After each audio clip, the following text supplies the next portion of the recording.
میرے محبوب کریم محبوب پاک علیہ السلام کن باتوں میں جلال فرماتے، امتیوں سے ناراض ہو جاتے۔ حضرت عمر کی شان سے تو کوئی انکار نہیں نہ کر سکتا۔ میرے محبوب نے خود فرمایا ہے، فرمایا میرا عمر جس گلی سے گزرے شیطان رستہ ہی بدل جاتا ہے۔ اور نبی پاک علیہ السلام کے ایک حدیث یوں بھی ہے، فرمایا جب تک عمر دنیا میں رہے گا جہنم کو تالا لگا رہے گا، یہ لوگوں کو گناہ ہی نہیں کرنے دے گا تو لوگ دوزخ میں جائیں گے کیسے، یہ تالا لگا دے گا دوزخ کو۔ اتنا عظیم شخص جناب عمر کہتے ہیں مجھ سے بھی حضور ایک دن ناراض ہو گئے، غضب سے ان کے خدا بچائے، غضب سے ان کے خدا بچائے، جلال باری عتاب میں مجھ سے بھی ناراض ہو گئے، اور گرا جو نگاہ سے ان کی وہ سنبھل نہیں سکتا۔ حضرت عمر فرماتے ہیں کئی مہینوں حضور کے ان جملوں کی اس ناراضگی کی ٹیسیں میرے سینے میں اٹھتی رہیں، اور آج بھی جب خیال آتا ہے تو میں اللہ کی بارگاہ میں سجدے میں گر جاتا ہوں کہ اللہ وہ میری بڑی خطا تھی۔ سنو حضرت عمر فاروق رضی اللہ تعالیٰ عنہ سے لوگوں نے کہا عمر ہوا کیا؟ تو فرمانے لگے مجھے پتا چلا کہ تورات انجیل اور زبور بھی اللہ کی کتابیں ہیں، تو میں کہیں سے تورات اٹھا لایا اور مسجد نبوی میں نے بیٹھ کے پڑھنی شروع کر دی۔ فرمانے لگے مدینے کے محبوب تشریف لائے، حضور نے میری طرف دیکھا اور حضور تورات کو بھانپ گئے، دیکھ گئے کہ تورات ہے۔ نبی پاک نے فرمایا کیا پڑھ رہے ہو؟ عرض کی حضور تورات پڑھ رہا ہوں۔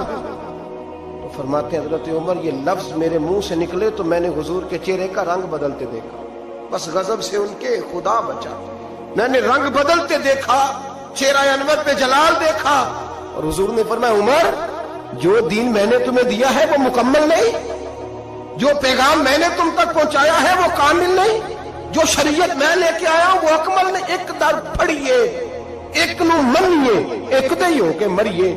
فرمایا وہ مکمل اور کامل نہیں، کامل نہیں۔ حضرت عمر کہتے ہیں یا رسول اللہ کیا ہوا؟ فرمایا تو تورات پڑھ رہا ہے۔ اور پھر حضور نے اگلے لفظ ادا فرمائے، فرمایا قسم مجھے اللہ کی عزت کی اگر آج موسیٰ حیات ظاہری میں ہوتے، سیدنا موسیٰ علیہ السلام اگر آج حیات ظاہری میں ہوتے تو فرمایا وہ میرا کلمہ پڑھ کے میری شریعت کی پیروی کرتے۔ تم تو رات پڑھ رہے ہو، تم لوگوں کے پیچھے جا رہے ہو۔ فرمایا میں اپنی محبت کے معاملے میں کسی کی شراکت پسند، آپ لفظوں پہ غور کریں نا، جب مشکات میں حضور آئے ہیں تو ایک صحابی کہہ رہے تھے حضرت موسیٰ کلیم اللہ ہے، دوسرے کہہ رہے تھے جناب عیسیٰ روح اللہ ہے، تیسرے کہہ رہے تھے ابراہیم خلیل اللہ ہے۔ حضور نے کیا فرمایا ذرا انداز دیکھیے نا، ایک نو منیے ایک در پھڑیے تے ایک دے ہی ہو کے مریے۔ محبت میں شراکت داری قابل قبول ہے، یہ کیسے ہو سکتا ہے میرے سامنے کو کسی اور کا نام لے جائے؟ یہ ممکن ہے؟ وہی نہیں میاں شیر محمد شرک پوری رحمت اللہ تعالیٰ علیہ ریاکاری پہ بات کر رہے تھے، دکھاوا نہ کرو، دکھاوا نہ کرو، کسی اور کو اللہ کی عبادت میں شامل نہ کرو۔ ان کا ایک بیلی کہنے لگا میاں صاحب سمجھ نہیں پی لگ دی کہ رب کریم کو کیوں اتنا ناپسند ہے، کوئی اور بھی دیکھ لے، کیوں اتنا ناپسند ہے؟ تو بندہ سادہ تھا، اس کو قرآن مجید کی آیات کی اور احادیث کے دلائل کی سمجھ نہیں آ رہی تھی، زیادہ ہی کمزور تھا، زیادہ ہی سادہ تھا، دیہاتی تھا۔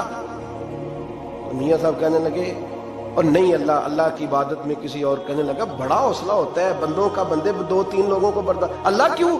ریاکاری کیا مطلب؟ تو میاں صاحب نے اس کو سمجھانے کے لیے مثال دی، سمجھانے کے لیے بلا مثال ہو بلا تشبیہ، صرف سمجھانے کے لیے۔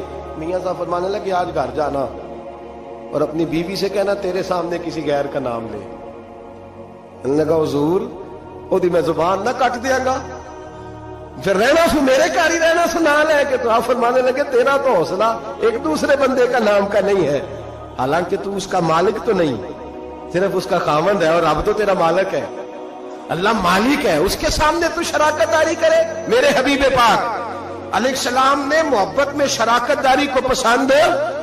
ایک صحابی کہہ رہے ہیں حضرت ابراہیم خلیل اللہ، ایک کہہ رہے ہیں جناب عیسیٰ ذبیح اللہ، حضرت اسماعیل ذبیح اللہ، تیسرے کہہ رہے ہیں موسیٰ کلیم اللہ، چوتھے کہہ رہے ہیں حضرت عیسیٰ۔ حضور آئے فرمایا کیا کہہ رہے ہو؟ اعلیٰ و انا حبیب اللہ، وہ سارے اپنی اپنی شانوں والے ہیں، تم میری طرف دیکھو، مجھے اللہ نے اپنا محبوب بنایا ہے، میں اللہ کا محبوب ہوں، تم دائیں بائیں کیوں دیکھتے ہو؟ میری طرف دیکھو۔